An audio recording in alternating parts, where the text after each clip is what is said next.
हरे कृष्णा।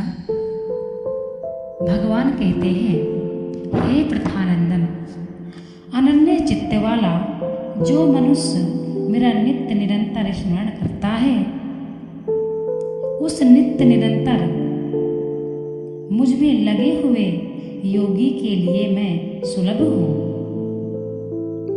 अनन्य चेता का तात्पर्य है कि एक परमात्मा के सिवाय कोई अच्छा ना हो, ना जीने की इच्छा हो, ना मरने की, ना सुख की इच्छा हो और ना दुख की।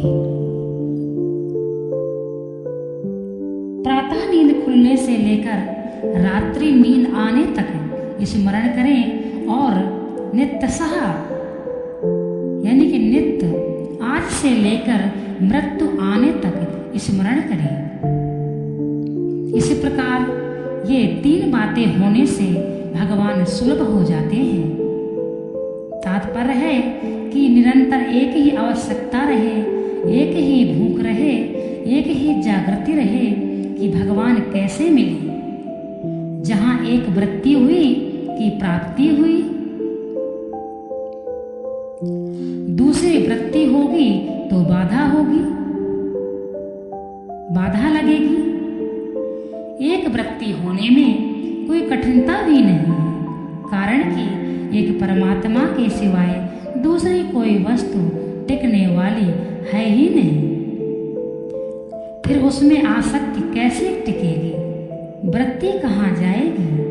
किसी भी वस्तु में ताकत नहीं है कि वह हर जगह रहे, हर समय रहे, हर वस्तु में रहे, हर व्यक्ति में रहे,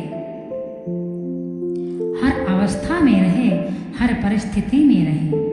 परंतु परमात्मा का किसी भी देश, काल, वस्तु, व्यक्ति, अवस्था और परिस्थिति में अभाव नहीं है। परमात्मा के बिना कोई चीज है ही नहीं, जो सब जगह विद्यमान है, जिसका कहीं भी अभाव नहीं है।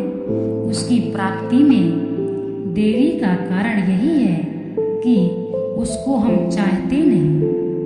उसकी प्राप्ति न होने में पाप कारण नहीं है। अगर आप कारण हो तो पाप प्रबल हुआ, परमात्मा कमजोर हुए, परंतु ये संभव है ही नहीं। मनुष्य की जो नीच वृत्ति या कृत्य है, उसका नाम पाप है। पाप टिकने वाला है ही नहीं। सत्संग से, नाम जप से, गंगा स्नान से पाप टिकते ही नहीं। बड़े से बड़ा पाप है ही नहीं। सत्ता एक परमात्मा की ही है। परमात्मा पाप में भी है और पुण्य में भी है, अच्छे में भी है, मंदे में भी है, शुद्धि में भी है और गंदगी में भी है। किसी ने मेरे से कहा, तुम्हारे भगवान नरकों में है। मैंने कहा कि हमारे भगवान तो सब जगह हैं, स्वर्ग में भी हैं और नरक में भी हैं। तुम्हारे पूर्वज नरकों में गए हैं तो उन्होंने वहां का समाचार दे दिया।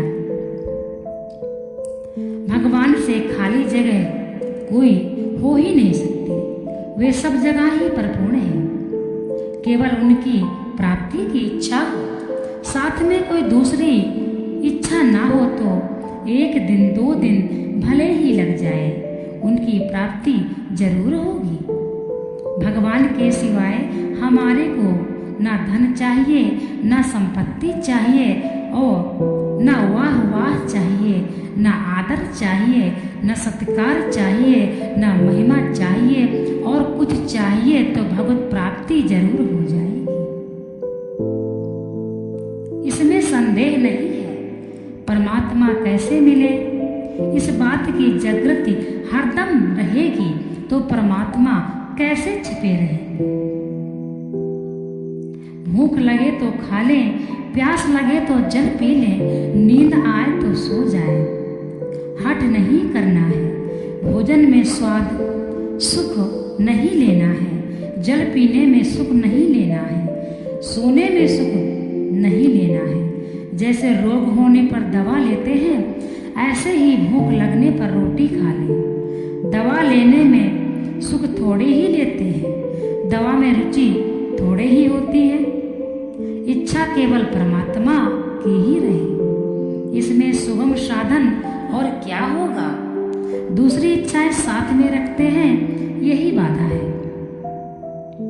मनुष्य कैसा ही हो, पापी हो या मूर्ख हो, वह परमात्मा प्राप्ति का पात्र है। परमात्मा प्राप्ति के लिए कोई भी कुपात्र नहीं है।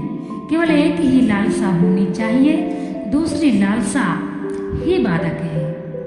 अगर भूख, प्यास और नींद तंग ना करे तो खाने पीने की और सोने की जरूरत भी क्या है। रोटी खाकर, पानी पीकर, नींद लेकर क्या कोई जी सकता है? रोटी खाते, पानी पीते, नींद लेते हुए भी मनुष्य मर जाता है। जीने की ताकत अन्न में, जल में, नदी में नहीं है। किसी भी वस्तु में जीने की ताकत नहीं है। अगर भूखे रहने से मनुष्य मर जाता है तो खाते पीते हुए भी तो मनुष्य मर जाता है। एक दिन मरना तो पड़ेगा, फिर नया नुकसान क्या हुआ? जो होने वाला है वही हुआ। परंतु मैं भूखे प्यासे रहकर मरने के लिए नहीं कहता, कारण कि भूखे प्यासे रहने पर मन वैसा नहीं रहता। अतः भूख प्यास लगे तो अन्न जल ले ले, नींद आए तो सो जाए, पर अपनी आवश्यकताओं को ना भूले, उसको हरदम जागृत रखें। परमात्मा प्राप्ति में समय लगाना हमारे अधीन है। चाहे एक घड़ी में प्राप्ति कर ले, चाहे अनेक दिनों, महीनों, वर्षों में, फर्क हमारी चाहना में है। परमात्मा के मिलने में फर्क नहीं है। भगवान कहते हैं, सन्मुख होई जीव मुहि जवहि, जन्म कोटि अग नासहि तबहि।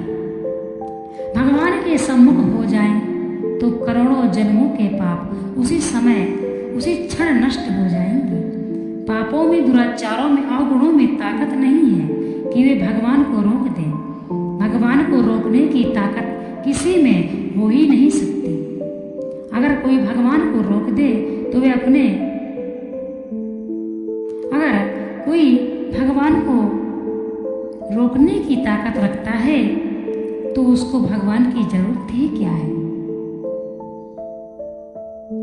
वे भगवान हमारे किस काम के जो किसी के द्वारा अटक जाए? केवल हमारी एक चाहना की आवश्यकता है। साधक को यही सावधानी रखनी है कि इस चाहना की कभी विस्मृति न हो।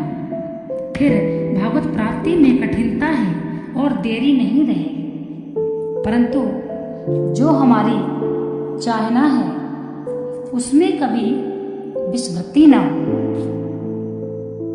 यदि भागवत प्राप्ति चाहते हैं तो हरदम भगवान का चिंतन करना चाहिए।